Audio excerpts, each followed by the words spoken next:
nawawala yung favorite coffee tumbler ko. Mami, wala na yung tumbler na yon. Nasa Canada ka. Wala ka sa Singapore. This is not about the price and the cost of the coffee tumbler. Dahil nasa Canada ka, may expectation ka kasi na safe yung lugar, ang mga gamit mo ay safe din.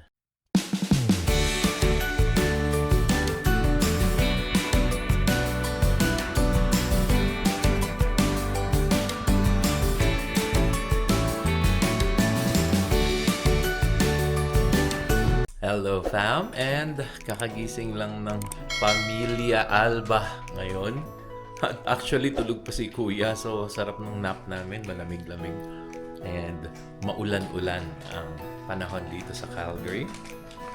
So pagkagising, naisip ko nga palang magluto ng pansit molo kasi wala pa kaming lunch actually. So we had a late breakfast, brunch. So hindi pa kami gutom around 12 to 1. Ngayon 4 p.m. na and ngayon pa lang ako magluluto ng aming lunch. So sakto lang to kasi lalabas naman kami later. Punta kami sa Copperfield kina Janine. And syempre dapat may dala tayong food para laging busog pag may kasamang ibang family. So I decided to cook pansit molo. Naggisa lang ako and water, giniling na pork, and then chicken cubes. And then here's my pansit molo. So shout out sis Dayan for giving us this pansit molo at ewan ko kung saan mo ito nakukuha sis. Sobrang special pa naman nito. And the magic of pansit molo is the fried garlic. So, tikman ulit natin. And I know na showcase ko na to pero parang hindi ko ata na-show sa inyo kung paano ko niluluto siya. And then, pag bitin, ang pansit molo, nilalagyan namin ni Mommy ng bihon. So, alternate na lang yun kasi wala ka talagang pansit molo wrapper eh. So, parang bihon or, miswa pala ang nilagay ko last time. Ayan. So, after dito, magla-lunch lang kami and then alis na. Pupunta kina Janine. So, magdadala tayo nito for Janine and sa mga kids niya. Okay, so see you later! And look at that, fam. Luto na ang ating pansit molo. Nilagyan ko na pala ng bihon. So, may dagdag tayong ano. And lalagyan ko yan ng fried garlic pag sinerve na. Let's go and eat, family! Hello, fam! And the family is ready to go. Drive na muna kami. Mga around 20 to 30 minutes din yan. So, we're heading to Copperfield, south of Calgary again. So, magbebenta-benta daw muna si na Mommy. And syempre, support tayo lagi. O, di ba? We'll see you guys later kasi medyo laging may handaan yan eh. Pero it's just a simple maybe pizza and then may dala din akong pansit molo na niluto natin. Hello fam! So nandito na tayo sa Copperfield. At tingnan nyo naman ang bahay ni Friendship. Ganda!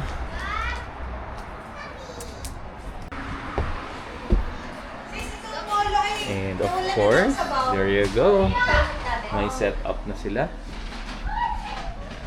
Before sila mag-start. Their name is Tribella.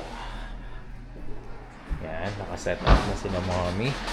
There you go, naghahanda sila. And nasan yung molo, love? Here. Yan, yung dala kong molo. Ay, grabe naman talaga to si Friendship, oh. Kaya nga, prepared na agad. Ano ba, may lagi ka bang may birthday party dito? Parang laging may birthday party. Siyempre, nagdala ako na, nagdala na lang ako nito. Ha? Ayun, no. Daddy! Sa washroom siguro. Sige, okay lang. Okay lang. Ayan, so chill lang muna kami dito sa kanilang magandang bahay. And see you later, fam. Mine, Kid In 03, action mine, na Kid naman ang 03 aking for only 15 wifey bucks, okay? for the Tribella. 15 bucks. And Oh, this is the then, one. hindi, papalit ka ba sa Oo. Okay, mine, Kid 03, and then this one, Alberta leaves, I think, Saskatchewan.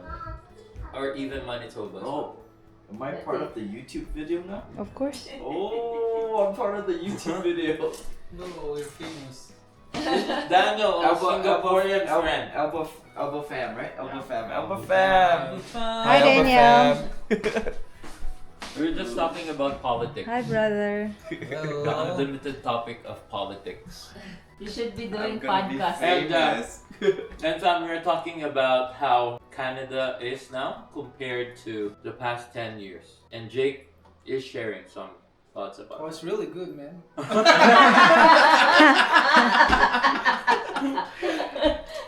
Getting worse. Getting worse. That's gonna be the uncensored cut. Yeah. Hello fam, and we're back. Nandito na kami sa bahay. And nakatulog na nga sina Donna and ang mga kiddos. Sobrang napagod at sobrang nasiyahan talaga ang mga kids. Lalo na si Lianica. Thank you Ate Zia for taking care of Lian. And Janine and Jake, thank you for hosting us tonight. And alam nyo naman, lagi talaga naming gustong pumunta dyan sa bahay nyo. So see you around again. And to Daniel, our Singaporean friend. Yan. Thank you again, bro, for teaching us this new business of ours. So let me study it more and hope I could try it soon. But let's go to our topic for today. At ito talaga, sobrang nalungkot talaga si mommy kanina pag uwi niya ng bahay. So pagkarating niya, she said, "Daddy, nawawala yung favorite coffee tumbler ko." So, ang favorite coffee tumbler niya ay yung Starbucks na nabili namin sa Seattle, which is dun sa Pike Place mismo. So, sa tapat ng market, if you've been to Seattle, sobrang hindi nyo talaga to pwedeng i-miss kasi nandun ang first na Starbucks and dun namin to nabili. So, I think it's already 2 years old if I'm not mistaken.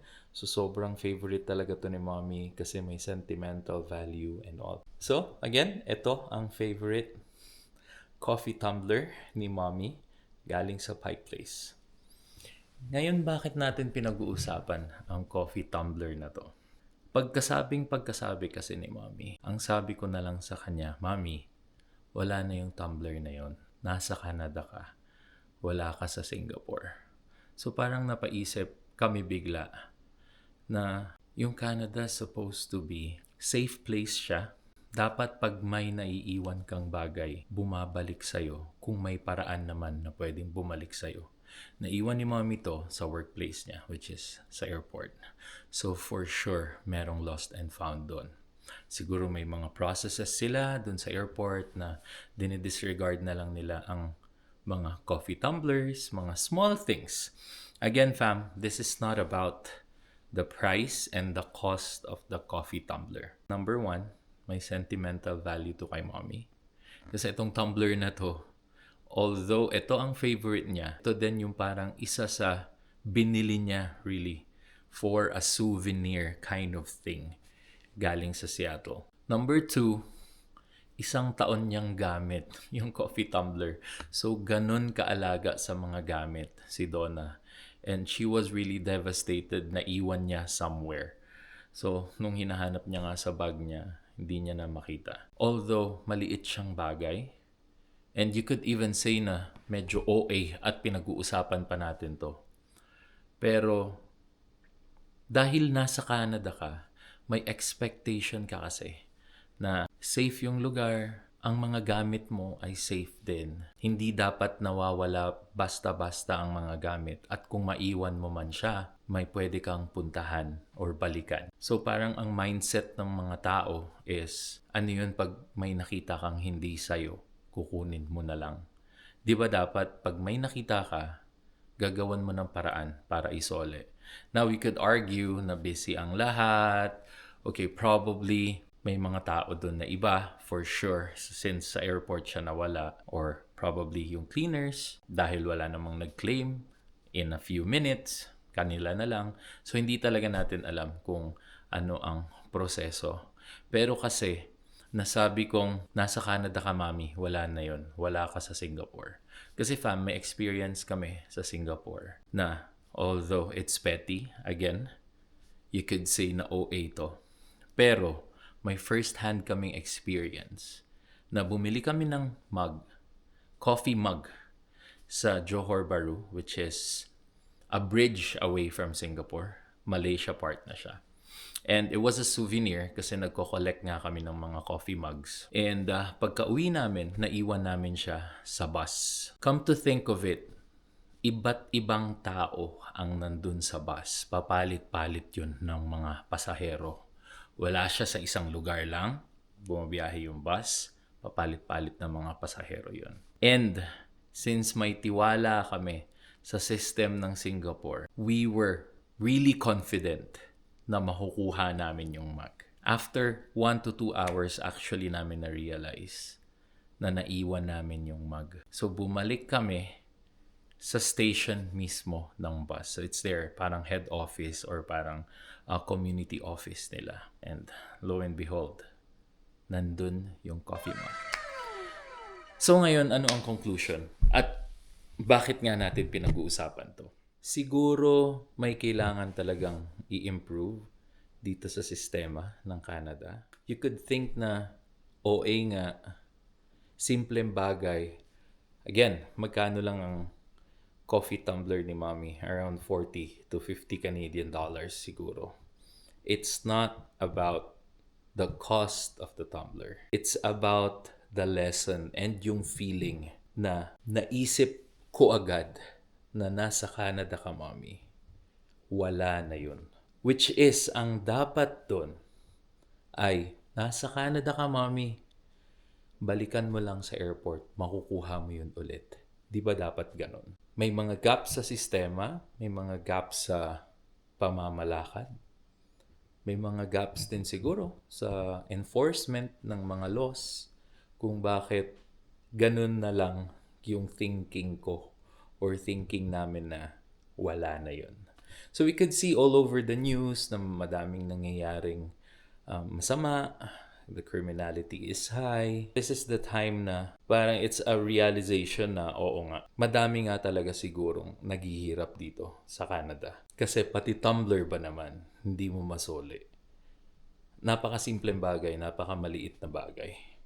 Pero it just opens your mind na bakit ganun ang sistema. So to ease the pain, kasi sobrang disappointed talaga si Mommy, and she called a friend.